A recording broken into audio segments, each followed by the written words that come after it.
Assalamualaikum warahmatullahi wabarakatuh. Yang terhormat Ibu Dr. Nisa Hakimah, MSc. Selamat pagi Ibu. Mohon izin menyampaikan jawaban terkait pertanyaan yang ada pada lembar revisi, yaitu apakah aspek yang terdapat di rumusan masalah sudah tercantum semua dalam tujuan. Baik. Untuk sejauh ini dan sepengetahuan saya Ibu, itu sudah saya cantumkan terutama pada poin ketiga tujuan. Sebelumnya mohon izin menjelaskan untuk yang saya ambil, yaitu untuk bab-bab yang saya cantumkan dalam KIPA saya, yaitu berasal dari diagram Venn budidaya, yang mana terdapat inang, lingkungan, dan juga patogen. Di dalam budidaya pasti ada ketiga aspek ini.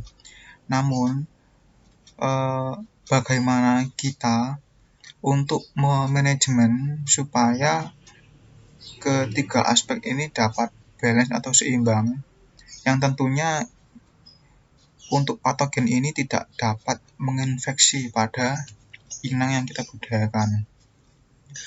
Nah, untuk KIPA yang saya ambil yaitu tentang udang, yaitu kita gunakan udang.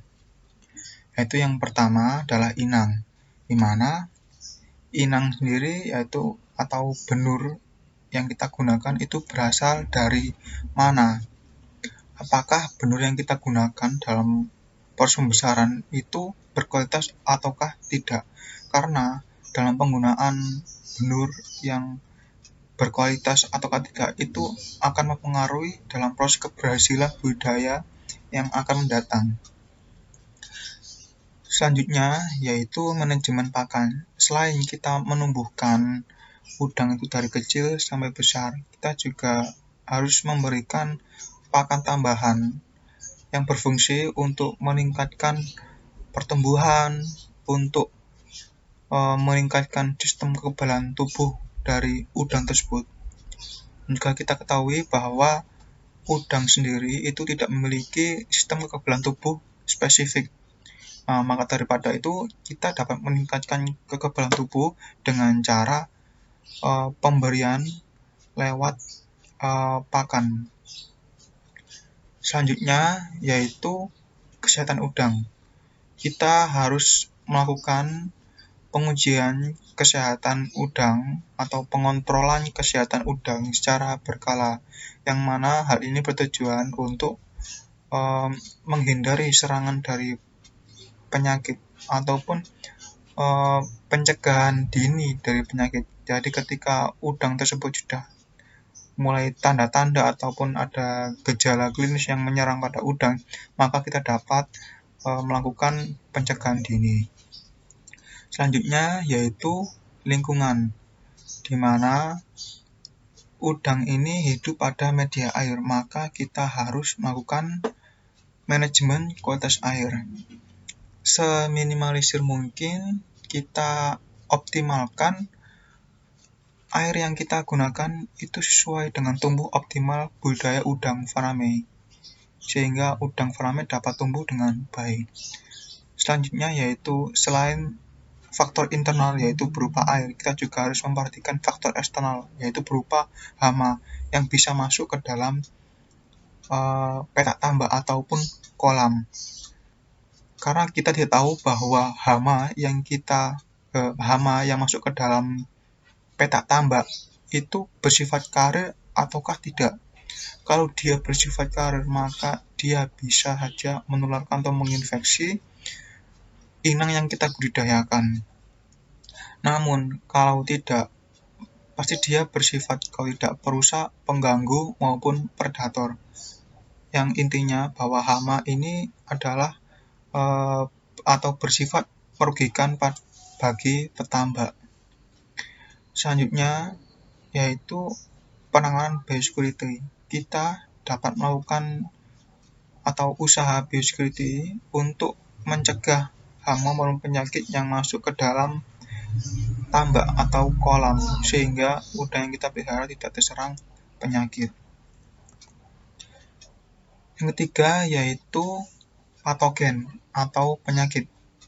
Di dalam suatu perairan pasti ada virus, bakteri, parasit, maupun jamur.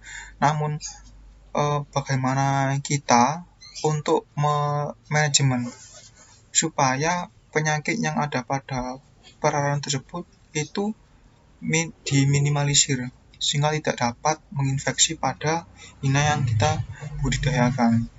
Dengan cara apa? Yaitu dengan cara inang yang kita gunakan itu harus berkualitas, dan juga lingkungan yang kita gunakan juga berkualitas. Patogen ini dapat kita minimalisir. Dan untuk bab yang saya ambil yaitu berasal dari diagram Venn ini, yaitu yang pertama kualitas benur, penerapan biosecurity, manajemen pakan, manajemen kualitas air dan kesehatan udang, penanganan hama dan penyakit.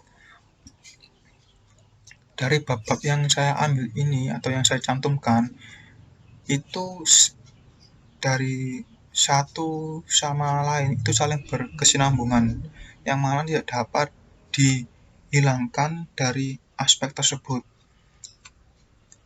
Jadi untuk menghasilkan udang yang berkualitas, yaitu kita perlu menerapkan proses atau materi-materi yang saya cantumkan. Lanjut, sesuai berdasarkan pertanyaan, yaitu untuk rumusan masalah. Untuk rumusan masalah yang saya masukkan yaitu berasal dari bab-bab yang saya cantumkan tadi, yaitu apakah bab-bab yang saya cantumkan tadi itu apakah menghasilkan udang yang berkualitas. Apakah bab yang saya cantumkan itu mempunyai peran dalam proses budidaya udang faname. Yang mana saya cantumkan yaitu yang pertama, bagaimana peran benur berkualitas dalam proses budidaya udang faname. 2. Bagaimana peran penerapan biosecurity dalam proses budidaya udang faname. 3. Bagaimana peran manajemen pakan dalam proses budidaya udang faname. 4. Bagaimana peran manajemen kualitas air dalam proses budidaya udang faname. 5. Bagaimana penanganan hama dan penyakit dalam proses budidaya udang faname. 6. Apakah penerapan manajemen kesehatan udang dapat menghasilkan udang yang berkualitas, dan tentunya ditandai dengan udang sehat, SRT ini dan juga FCR rendah. Tujuan yaitu yang pertama, untuk meningkatkan pengetahuan dan keterampilan dalam budidaya pembesaran udang faname sehatnya chief. 2. Meningkatkan pengetahuan dan keterampilan dalam penerapan sistem manajemen kesehatan budidaya udang faname.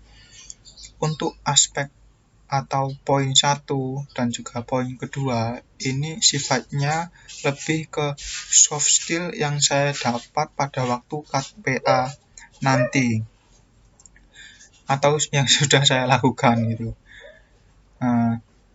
Lebih ke soft skill yang saya dapat, tujuan saya itu. Untuk tujuan pada poin ketiga yaitu untuk mengetahui status kesehatan udang faname yang dibudidayakan pada tambak intensif PT Dede Sentosa. Untuk mengetahui status kesehatan udang faname itu kita peroleh dengan pada waktu proses maupun hasil akhir, proses budidaya maupun dan juga hasil akhir, yaitu berupa hasil akhir pada waktu panen. Proses ini didapat pada waktu atau proses budidaya, yaitu mulai dari benur, biosecurity, pakan, kualitas air, hama dan penyakit. Itu yang kita dapat nanti. Hasilnya bagaimana? Setelah itu hasil budidaya atau panen. Bagaimana hasil panennya nanti? Apakah hasilnya itu baik ataukah jelek? berkualitas ataukah tidak, di mana udang yang berkualitas itu dinilai dengan udang yang berkualitas, yang mana SR-nya pasti tinggi dan juga FCR-nya rendah. Dikatakan SR tinggi itu lebih dari 80%, dan untuk FCR rendah atau FCR yang baik itu kisaran 1,1 sampai 1,2 itu FCR yang baik. Untuk FCR yang cukup baik itu kisaran 1,3 sampai 1, untuk FCR lebih dari 1,5 itu dikatakan kurang baik. Dan dari proses budidaya dan juga hasil budidaya berupa panen itu merujuk pada poin ketiga tujuan. Jadi tujuan pada poin ketiga untuk mengetahui status kesehatan udang faname itu bisa dijawab melalui proses budidaya dan juga hasil budidaya. Begitu Ibu. Mungkin cukup itu yang dapat saya sampaikan. Kurang lebihnya saya mohon maaf yang sebesar-besarnya. Mungkin barangkali ada masukan ataupun kritikan, saya siap melakukan revisian kembali. Terima kasih atas waktunya. Wassalamualaikum warahmatullahi wabarakatuh.